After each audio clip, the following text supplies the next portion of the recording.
All right, guys, today's lesson is on rational exponents and radicals. We are going to have pages 102 and 103 titled, and you should have your foldable, and we're going to go ahead and get started. Forewarning, this might be a two-part video. There's a lot to cover. Okay, so the first thing that we're going to look at when we're looking at rational exponents and radicals is what actually it consists of.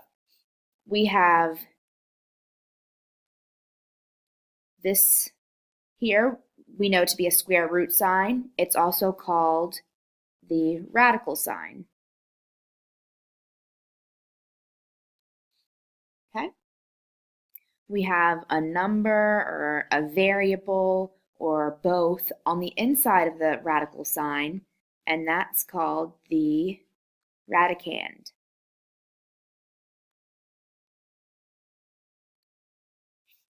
Okay? And then we also may, in this case, it's a square root sign, but if we put it, we ask for the root of that a, it may be to the fourth root or fifth root. This little n is called the index. That's what we're looking for. To what root are we looking to find that radicand? Okay? All right, so let's go ahead and get started with our foldable. For rational exponent form, it's written as a base, or we're going to use b as our variable algebraically. And our exponent, if it's rational, we know it means to be a fraction. So let's say to the x over y power. Okay? Now to convert this into radical form, it's going to look like this. We have our base, in this case it's b, and we're going to take the y root, so the denominator is what tells me what the root is, and b is going to go to the x power, or that numerator from that rational exponent. Rational meaning fraction. Okay, so that's algebra just with our variables.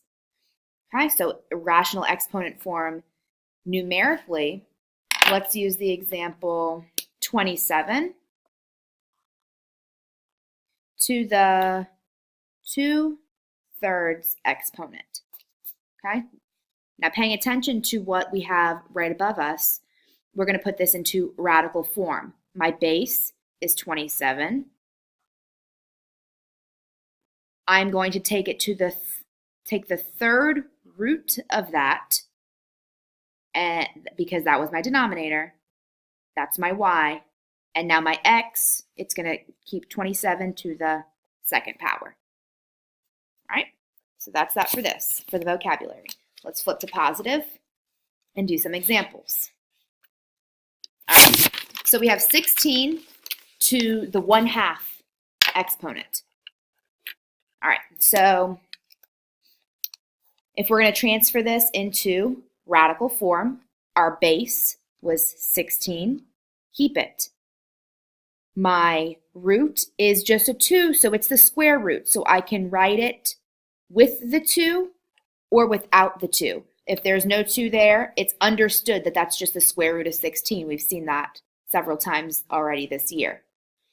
And our exponent, 16, is raised to the first power. That's my numerator. This one is also understood. So this entire power can look like the square root of 16. They are equal. Those are exactly the same things. Okay? But I know that 16, the square root of 16 is 4. And that's my final answer. Okay? Very good. So example 2 is exactly the same. We're going to have 49 as our base. We're going to have the square root, and 49 stays to the first power, which again just looks like the square root of 49, which is 7. And that's my final answer. Example 3 gets a little bit more in depth here because we don't have just exponent of 1/2. Our base is 9. Let's keep it 9. I'm still taking the square root, so I can put the 2 or I can leave it off. And this whole thing is actually going to go to the 5th power. That's my numerator. That's my 5. Okay? Well, we know the square root of 9 to be 3. And don't forget to the 5th power. Well, you know that 3 to the 5th power, when you multiply 3 times 3 times 3 5 times, times itself 5 times, is 243. That's my final answer. Example 4. Keep your base of 27. This time we're taking the cube root of it. So I need to make sure that that 3 is there. Otherwise, I'm going to assume that it's a 2 or a square root. And 27 goes to the 1st power as the numerator told me. Okay? The cube root of 27 is 3. And don't forget the exponent. Now, truly, I didn't need the exponent because 3 to the 1st power is still just 3. Example 5. Keep your base of 64. I'm again taking that cube root, and my exponent is to the 4th power. Well, the cube root of 64 is 4. And then don't forget this exponent, so 4 to the 4th power, which is 256. Final answer. Example 6. Keep your base. 216. We're again taking the cube root. The denominator is 3, so I'm taking that cube root and raising that to the 2nd power.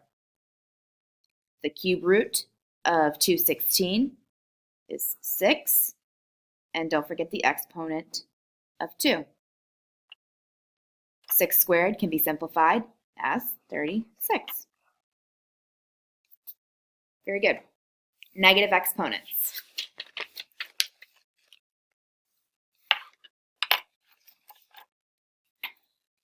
All right, so it becomes a little bit trickier now that I have a rational or a fraction as my exponent.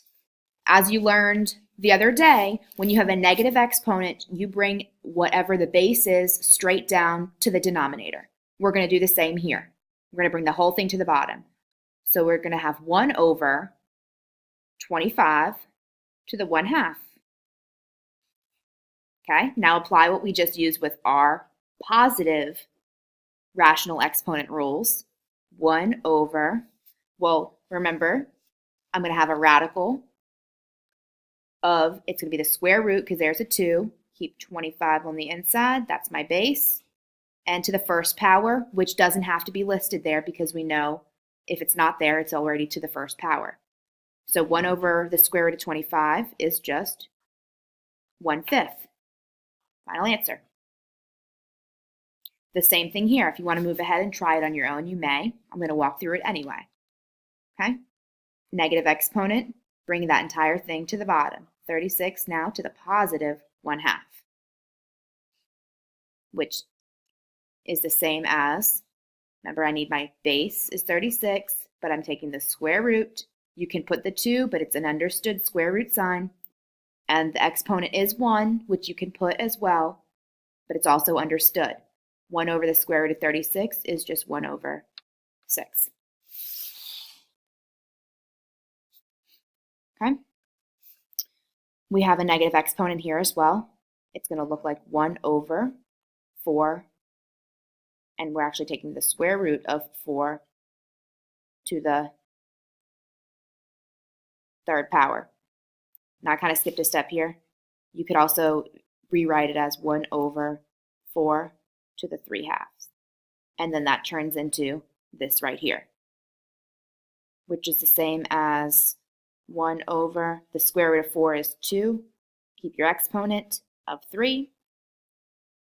2 to the 3rd power is 8.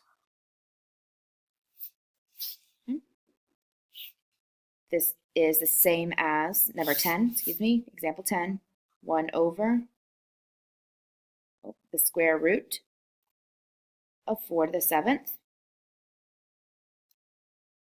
1 over the square root of 4 is 2, keep your exponent of 7, and 2 to the 7th power is 128, so we have 1 over 128. Example 11, I won't skip a step here.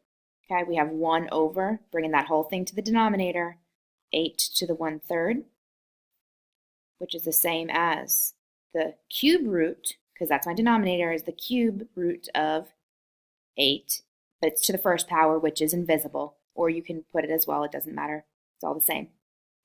1 over the cube root of 8 is 2. Final answer. And example 12, okay?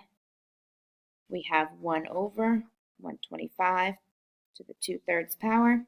Since it became on the denominator, it becomes a positive exponent, don't forget that.